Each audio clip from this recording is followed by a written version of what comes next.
तो दोस्तों एक के बाद एक इतने सारे अपकमिंग आईपीओ की अनाउंसमेंट होती ही जा रही है। उनमें से एक और अपकमिंग आईपीओ जो कि कल की तारीख में 19 सितंबर से लेकर 23 सितंबर के बीच में ओपन होने वाला है, सात्विक ग्रीन एनर्जी का आईपीओ। तो इस वीडियो के अंदर हम रिव्यू करेंगे इस आईपीओ को और जानेंगे कि क्या इस आईपीओ में अप्लाई करना चाहिए, नहीं करना चाहिए। तो सबसे पहले एक अंदाजन ग्रे मार्केट का प्रीमियम जानेंगे, इससे हमें थोड़ा बहुत लिस्टिंग गेंस का अंदाजा होगा। फिर इस कंपनी की डिटेल्स जानेंगे, मतलब क्या काम करती है कंपनी, कौन से सेक्टर की है, फ्यूचर कैसा रह सकता है। फिर इसके फाइनेंशियल्स और फंडामेंटल्स जानेंगे, मतलब कंपनी प्रॉफिट मेकिंग है या लॉस मेकिंग है, और अपने जो भी कंपटीटर्स वगैरह उनसे महंगी है या सस्ती है।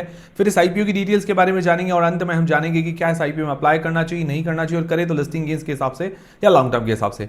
सारी चीजें हम क्लियर करेंगे इस वीडियो के अंदर। और दोस्तों वीडियो शुरू करने से पहले Telegram, Instagram, WhatsApp channel, free में डीमेट अकाउंट सबकी लिंक डिस्क्रिप्शन के अंदर है, ज्वाइन करके रख लीजिए। सबसे पहले एक अंदाजन ग्रे मार्केट के प्रीमियम की बात करें, मतलब एक अंदाजा ही होता है, फिक्स चीज तो है नहीं। लगभग 75 रुपए पर शेयर के आसपास मान के चल सकते हैं, 16% के आसपास, 16% के आसपास इसकी जीएमपी बता रही है आज की तारीख में। तो ठीक है, डिमांड अभी इतनी ज्यादा भी नहीं है और कम भी नहीं है।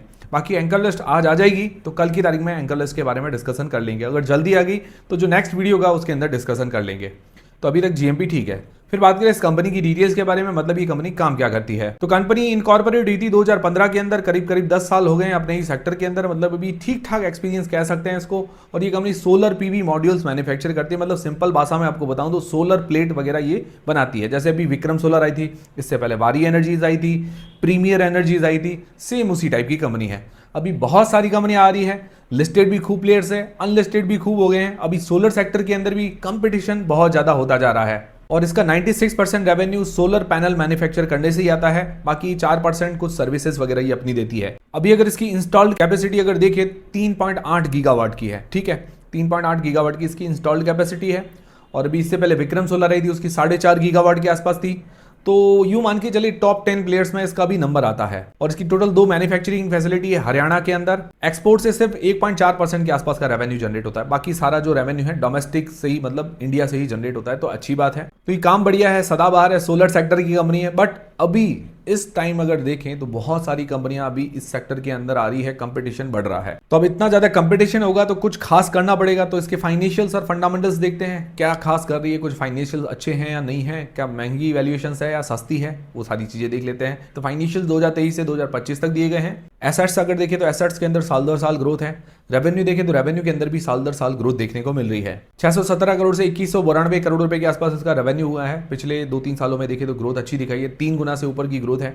फिर बात करें प्रॉफिट आफ्टर टैक्स की, 4.75 करोड़ था 2023 के अंदर, फिर 100 करोड़ के आसपास हो गया और इस साल 214 करोड़ रुपए के आसपास है।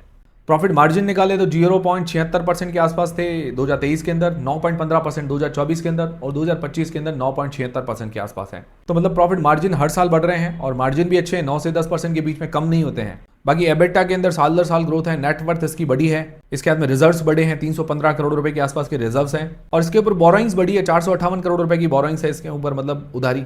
डेट टू इक्विटी रेशियो 1.36 का निकल कर आता है। आईपीओ के वैसे थोड़ा बहुत ही डेट पे करिए, 10.82 करोड़ रुपए के आसपास का।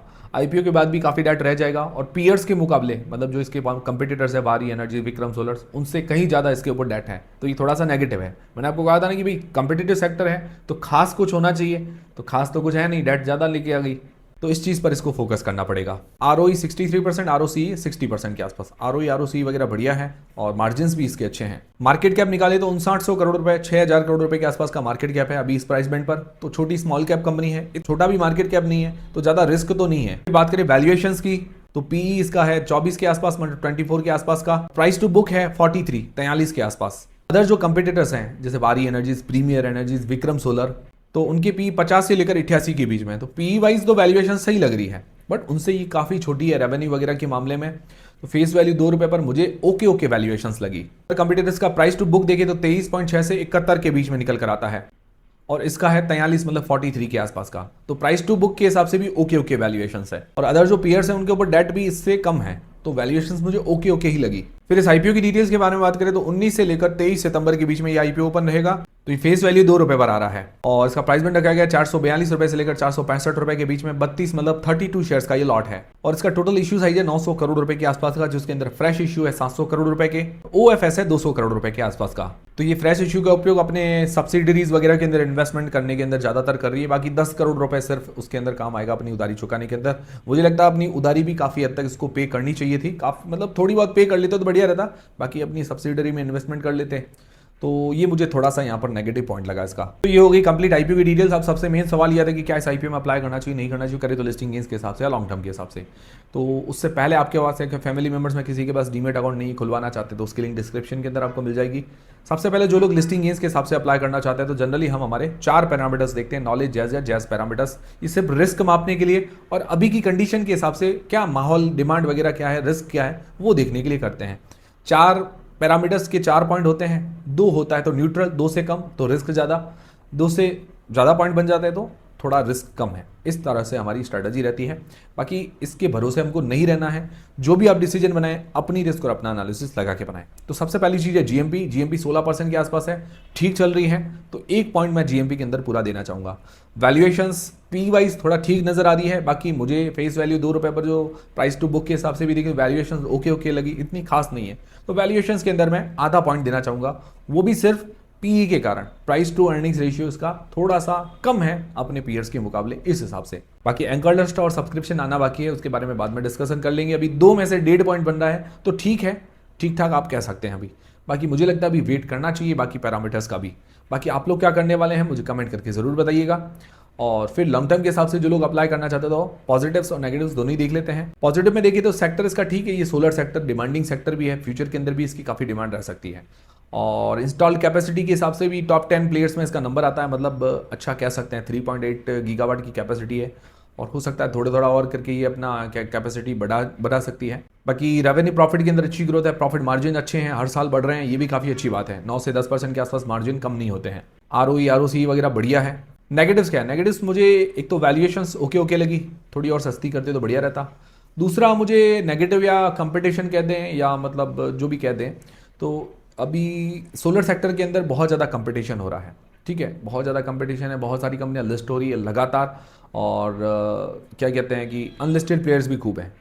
तो कंपटीशन बहुत ज़्यादा है, तो इसके अंदर क्या होगा कि भाई एक तो कुछ खास करना पड़ेगा कंपनी को। या देखिए जैसे इसकी प्रॉफिट मार्जिन वगैरह ठीक है पर डेट ज़्यादा है, तो कंपनी को क्या है कि ओवरऑल फाइनेंशियल्स अपने बढ़िया रखने पड़ेंगे ताकि वो अदर प्लेयर से थोड़ा कुछ हटके साबित हो सके। ऐसा नहीं है कि नेगेटिव पॉइंट ज़्यादा लेके आए। तो मुझे एक तो पीयर्स के मुकाबले थोड़ी छोटी कंपनी लगी, रेवेन्यू वगैरह के मामले में देखें तो थोड़ी सी छोटी है अभी। दूसरा इसके वो डेट ज़्यादा है, इस कारण मुझे थोड़ा सा कम अट्रैक्शन है। क्योंकि अगर देखा जाए दूसरी कंपनियां जो लिस्टेड हैं, वारी एनर्जीज है, विक्रम सोलर है, प्रीमियर एनर्जीज है, तो वो अगर थोड़ा इससे ज़्यादा अच्छा परफॉर्मेंस कर रही है तो ऑब्वियस सी बात है कि इतने सारे ऑप्शंस अवेलेबल हैं तो हम अच्छा ऑप्शन ही और सेफ ऑप्शन ट्राई करेंगे, ये चीज़ है। बाकी मैं नहीं कह रहा हूँ कि आप अप्लाई कीजिए या मत कीजिए, जो भी डिसीजन बनाना है आपको खुद को अपनी रिस्क और अपना एनालिसिस लगा के बनाना है। ओवरऑल अगर देखा जाए तो लॉन्ग टर्म के हिसाब से अट्रैक्शन है नो डाउट, पर इसको अपने डेट पर भी फोकस करना पड़ेगा, उधारी पे करनी पड़ेगी, ये चीज़ है। बाकी आप लोग क्या करने वाले कमेंट करके मुझे जरूर बताइएगा। वीडियो पसंद आए तो लाइक जरूर करें, चैनल को सब्सक्राइब कर लें। टेलीग्राम, इंस्टाग्राम फ्री में डीमेट अकाउंट सबके लिंक डिस्क्रिप्शन के अंदर है। मिलते हैं अगले वीडियो के अंदर। और कोई भी आप डिसीजन बनाएं अपनी रिस्क अपना एनालिसिस लगा के बनाएं।